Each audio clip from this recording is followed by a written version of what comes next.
Entrevista. E nós seguimos agora com a nossa entrevista, conversando com o secretário estadual de Reconstrução aqui do Rio Grande do Sul, Pedro Capelupi. Bom dia.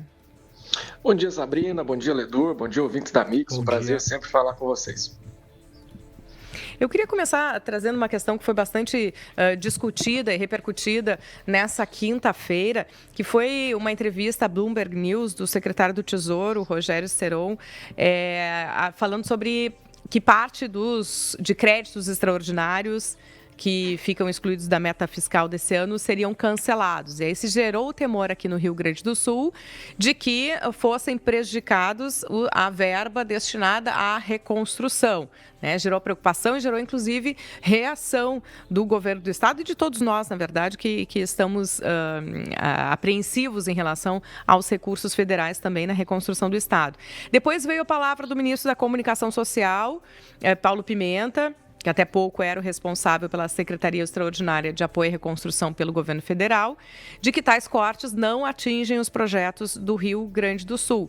Mas também aparecia ali um comentário, um contra-ataque de que o governo gaúcho que se preocupasse em ter projeto para fazer uso de 1 bilhão do não pagamento da dívida, dinheiro que estaria parado. Então, eu queria lhe ouvir sobre isso. Que projeto você tem e como enxerga essa discussão que tivemos ontem a respeito da verba? Sabrina, é claro que nos preocupa um comentário como esse do secretário do Tesouro Nacional anunciando o possível bloqueio de verbas destinadas à reconstrução e ainda por cima sem dizer quais seriam esses recursos a serem cortados. Então eu acredito muito isso ao distanciamento que partes do governo federal têm da vida das pessoas aqui na ponta, Então, essa é uma crítica que se faz frequentemente a Brasília e fica muito clara.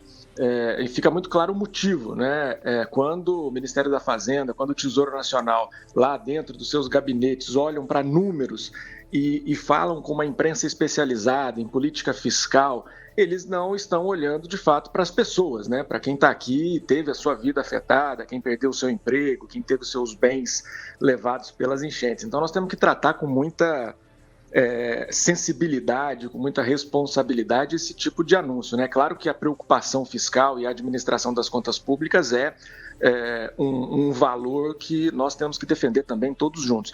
Mas tanto é verdade isso que o próprio ministro Paulo Pimenta veio e disse, teve que se colocar, ele que vive aqui mais próximo de nós e tem acompanhado esse processo. Então, claro que gera preocupação, e esse processo todo ele tem que ser trabalhado em conjunto, Não existe um ente se preocupar com alguma coisa e outro com outra coisa, Nós estamos preocupados com a vida das pessoas. Então, por isso, o governador se posicionou, o governo do estado se posiciona e vai sempre se posicionar. É isso que nós temos feito desde o início. Esse processo de reconstrução, ele precisa ser feito em conjunto pelos entes públicos, mas, claro, muito pela sociedade também. As políticas públicas que precisam ser implementadas, elas são, por força da Constituição Federal, divididas entre Estado, União e municípios. Então, temos que estar todos juntos nesse processo. Então, não há maneira de se manifestar dizendo que um que se preocupe com determinados projetos e outro que se preocupe com outros.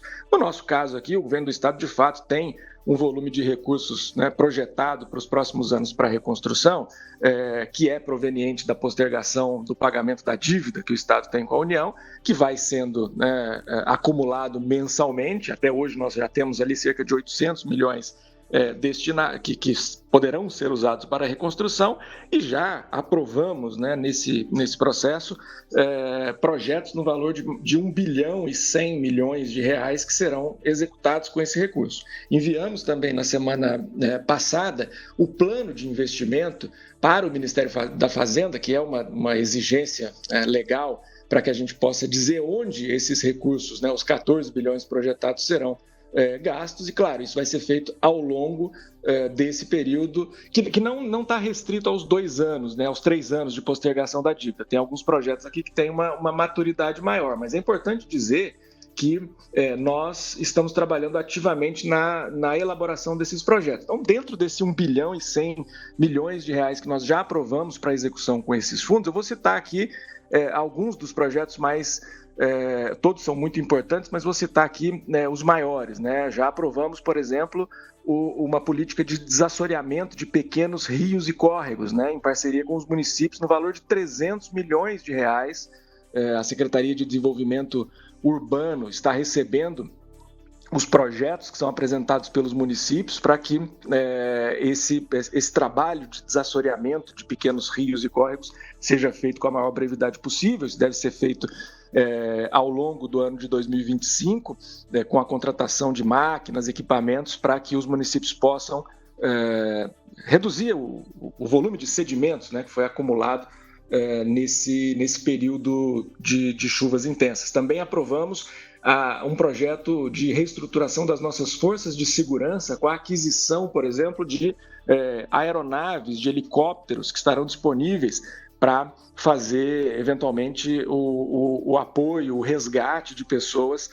Vimos que isso é muito importante, o governo do estado precisa ter mais equipamentos dessa natureza, então são 280 milhões para a compra de 4 aeronaves que terão a capacidade de voar durante a noite, né? Percebemos que isso é fundamental nesse processo para ganhar mais agilidade.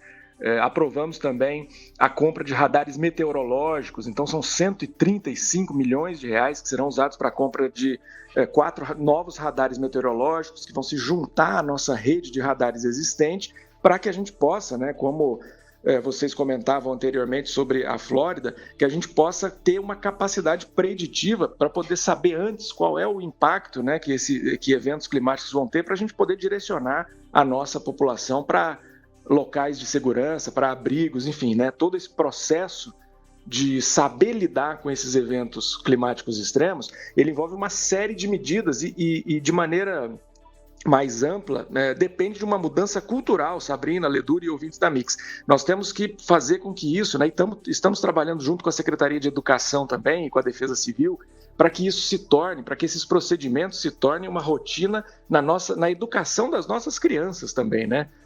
Isso é fundamental para que o processo de reconstrução e de preparação para esse novo mundo seja feito com o que nós precisamos, né? Que é agilidade e também com responsabilidade. Estadual de Reconstrução Gaúcha, Pedro Capelupi, a minha pergunta vai no sentido do início da fala do senhor, que falou em distanciamento da realidade aqui do Rio Grande do Sul, da ponta para as demandas, ou melhor, para o olhar de Brasília. Lhe pergunto se o fim do Ministério da Reconstrução aumentou esse distanciamento ou não faz muita diferença aqui?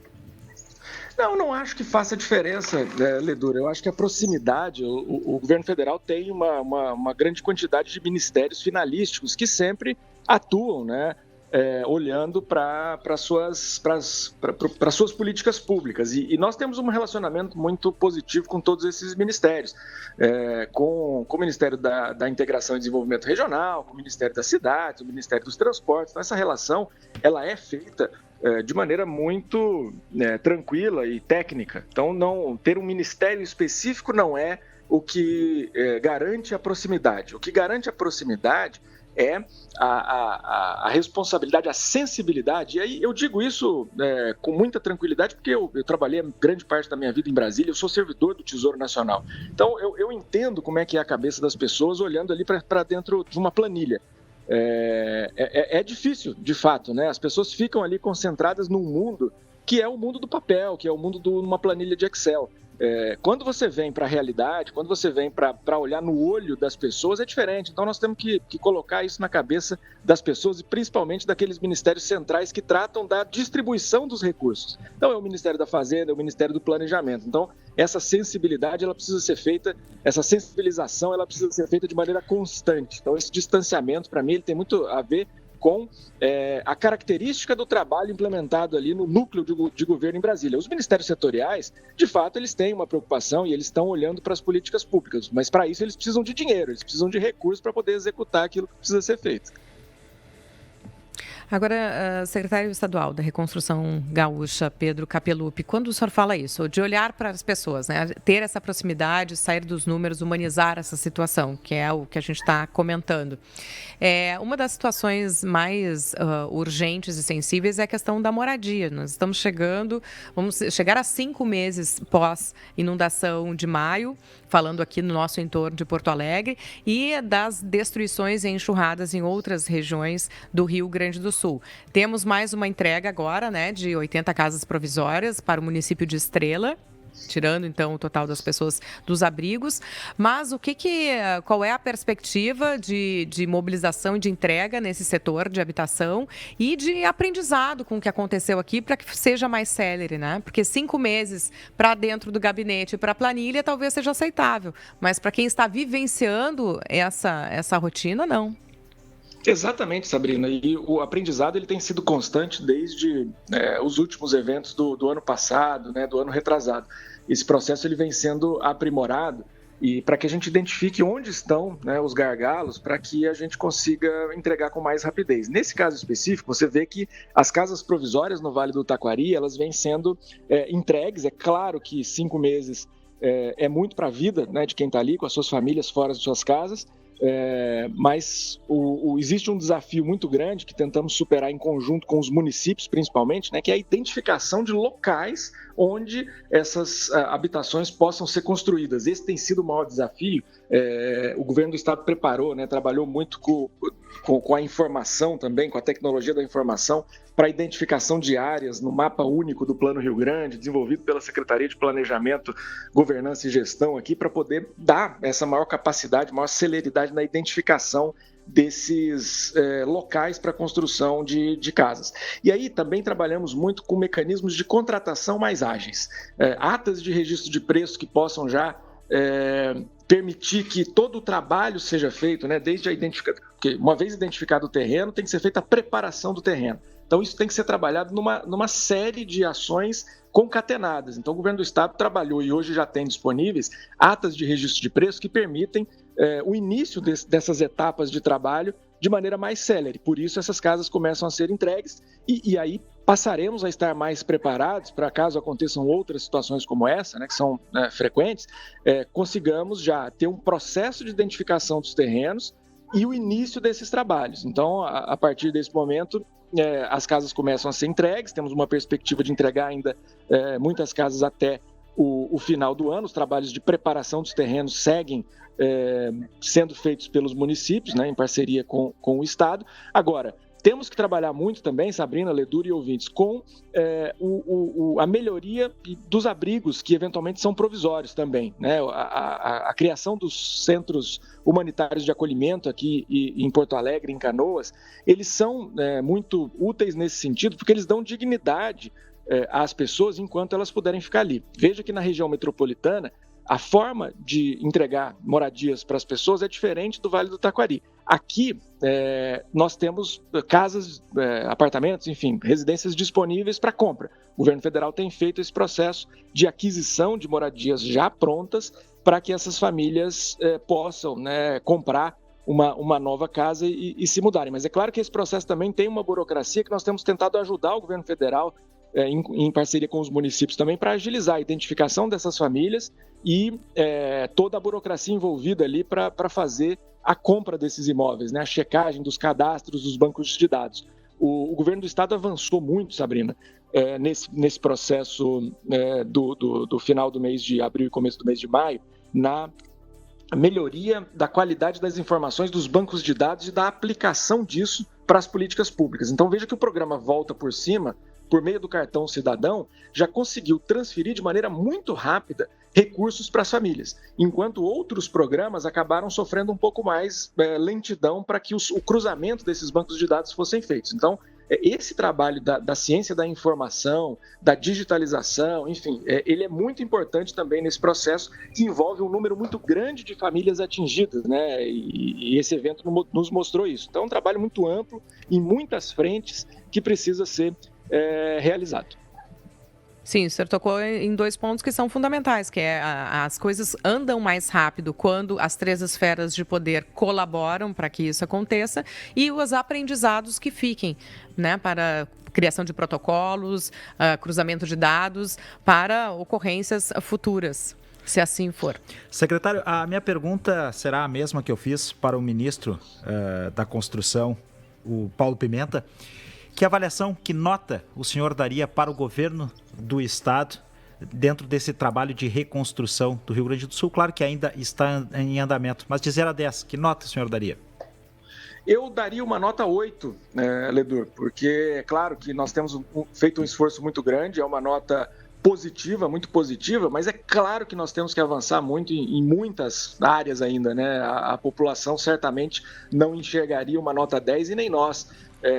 A nossa busca é constante aqui pelo aperfeiçoamento de todas as políticas e de tudo aquilo que nós fazemos, mas temos trabalhado de maneira incansável, todo o governo. O governador Eduardo Leite tem repetido muito que esse é um governo da reconstrução, né? Essa reconstrução ela é feita a partir de todos, com a população, em conjunto com a sociedade civil, porque é isso que precisamos. Precisamos de parceria, a responsabilidade pela reconstrução é de cada um de nós e o governo do Estado, ele tem que estar ao lado da população, né? Ele não está acima, ele está ao lado, ele está de mãos dadas com a sociedade civil para que a gente supere esse desafio e se prepare para outros e que a gente possa viver de maneira harmônica, com crescimento econômico, com desenvolvimento social, para que a gente tenha, caso enfrente outros eventos como esse, uma situação melhor de todas as famílias para enfrentar esses desafios. Então, fico muito feliz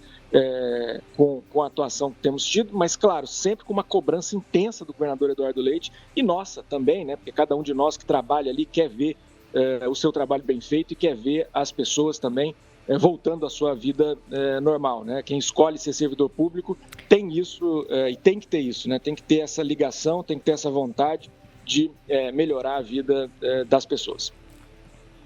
Secretário, só para fechar, entre os projetos aprovados, encaminhados no plano de investimento para o Ministério da Fazenda para o uso dos recursos, o senhor falou da capacitação na área de educação e defesa civil, de radares meteorológicos, de forças de segurança e da política de desassoreamento de pequenos rios e arroios, que até acompanhamos quando teve este anúncio. Em relação ao Guaíba, aqui em Porto Alegre, como é que o Estado acompanha e intervém na possibilidade de uma retomada de mineração para que possa colaborar também com o desassoreamento?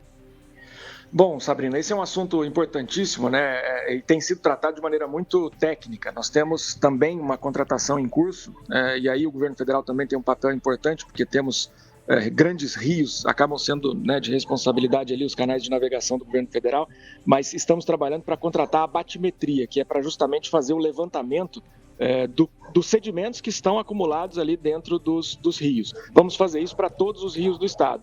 E evidentemente que para o Guaíba isso é fundamental para possibilitar essa análise seja da mineração, seja da dragagem, para que qualquer ação que seja feita tenha uma aderência grande ao que preconiza a ciência, né? A lógica da movimentação de água e de fluxos de sedimentos em grandes corpos hídricos, ela é muito específica. Então, nós não podemos simplesmente sair tirando, seja minério, seja simplesmente para minerar ou para dragar, de maneira aleatória. Precisamos ter ali esses estudos que estão sendo encaminhados. Temos uma nota do Instituto de Pesquisas Hidráulicas que reforça esse entendimento, inclusive. E, como sempre, né, como o governador Eduardo Leite tem dito, nós estamos ao lado da ciência para fazer coisas que, de fato, tenham o resultado esperado. Em termos de cronograma, já você tem uma data para o resultado da batimetria?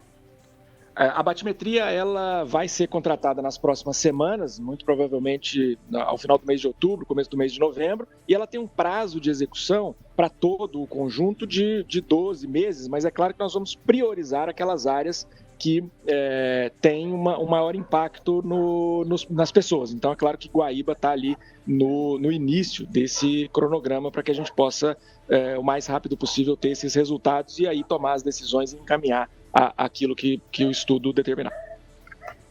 Seguiremos acompanhando. Então, muito obrigada pelas informações que traz aqui ao Jornal da Mix, secretário estadual de Reconstrução do Rio Grande do Sul, Pedro Capelupi. Muito bom dia. Bom dia para vocês também, um grande abraço a todos.